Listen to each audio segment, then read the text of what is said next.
Compass ধারাবাহিকের আজকের পর্ব ধারাবাহিকের শুরুতে আমরা দেখতে পাই কম্পাস ঘরের ভেতর দরজা আটকে ঘুমাচ্ছে।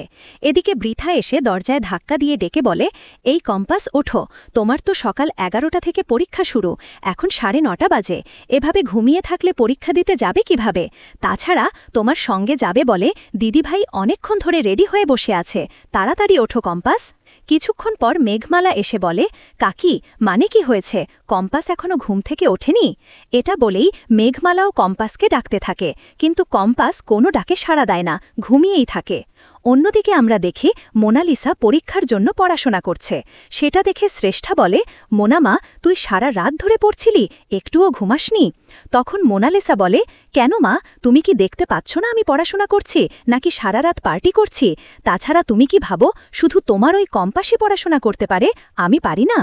মোনালিসার কথা শুনে শ্রেষ্ঠা বলে, তোর একটা সমস্যা জানিস, তুই সব কথাই কম্পাসের সঙ্গে তুলনা করিস।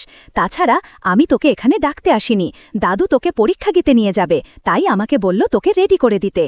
দাদুর কথা শুনে মোনালিসা বলে, তুমি দাদুকে গিয়ে বলো আমি একদম রেডি, তাছাড়া তোমার রেডি করানো লাগবে না মা, আমি একাই রেডি হতে পারবো।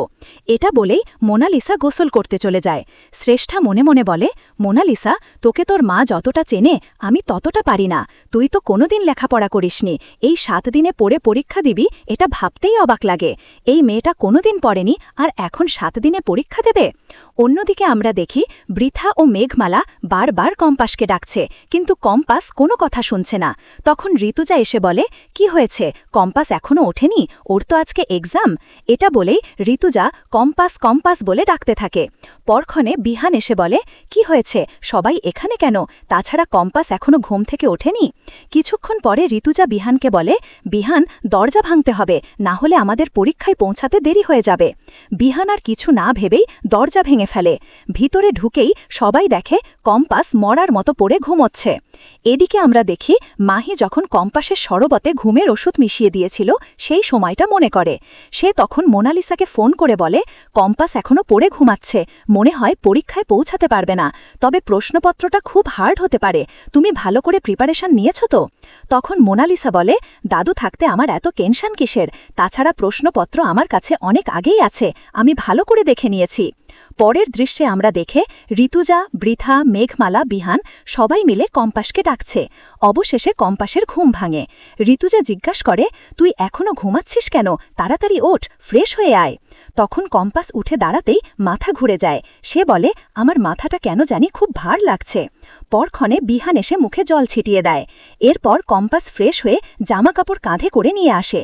সেটা দেখে বৃথা বলে, পাগলি মেয়ে, জামাকাপড় কাঁধে করে নিয়ে যাবে, পরবি না?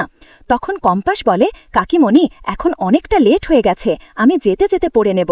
এটা বলেই কম্পাস তাড়াহুড়ো করে ব্যাগ আর জামাকাপড় নিয়ে পরীক্ষার জন্য বেরিয়ে পড়ে।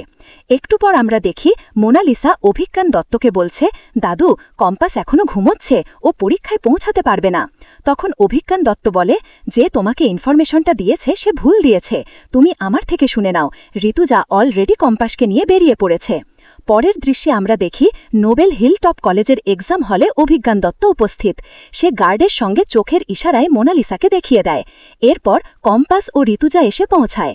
অ্যাডমিট কার্ড দেখিয়ে কম্পাস পরীক্ষার হলে বসে। মোনালিসা তখন বলে, all the best compass.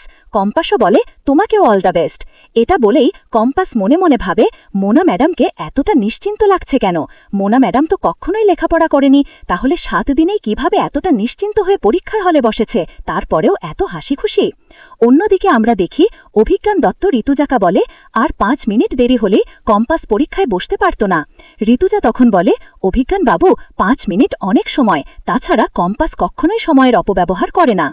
Rituja আরও বলে, আমার অবাক লাগে, মোনালিসা কখনো লেখাপড়া করেনি, মাধ্যমিক উচ্চ মাধ্যমিক কিছুই দেয়নি, তারপরেও 7 দিন পরে কিভাবে পরীক্ষায় বসেছে। তখন অভিজ্ঞান দত্ত বলে, ভালোবাসা মানুষকে অনেকটা বদলে দিতে পারে।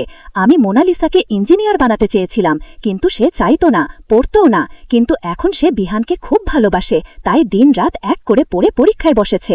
দিকে আমরা পরীক্ষার হলেই দেখি প্রশ্নপত্র হাতে নিয়ে মোনালিসা লিখতে শুরু করে। সেটা দেখে কম্পাস মনে মনে বলে, মোনা ম্যাডাম এমনভাবে লিখছে মনে হচ্ছে সব উত্তর আজই জানত। পরের দৃশ্যে আমরা দেখি কম্পাস কলেজের জন্য রেডি হচ্ছে। ঋতুজা পুজো দিয়ে ফুল ও সিঁদুর কপালে লাগিয়ে বলে, আজ তোমার প্রথম কলেজ, আজ থেকে তুমি নিজের জন্য লেখাপড়া করবে, কারণ নাম ভেবে নয়। চলো আমি তোমাকে কলেজে পৌঁছে দিয়ে আসি। তখন বিহান এসে বলে, না মা, তুমি কলেজে ওকে নিয়ে যেতে পারবে না। বিহানের এমন কথা শুনে রুদ্র বলে, তুই আপত্তি করছিস কেন? তখন বিহান বলে, আমরাই কলেজের মালিক, তাই আমি চাই না আমাদের কলেজের রেপুটেশন বা সম্মান নিয়ে কেউ বাজে মন্তব্য করুক। কম্পাস আমার স্ত্রী, কেউ যেন না বলে কম্পাসকে আমরা কোনো কিছু ছাড়াই কলেজে ভর্তি করেছি। বিহানের এমন কথা শুনে কম্পাস বলে, মা, বিহান স্যার একদম ঠিক বলেছেন, আমি একা একাই কলেজে চলে যেতে পারবো, আমাকে নিয়ে চিন্তা করো না।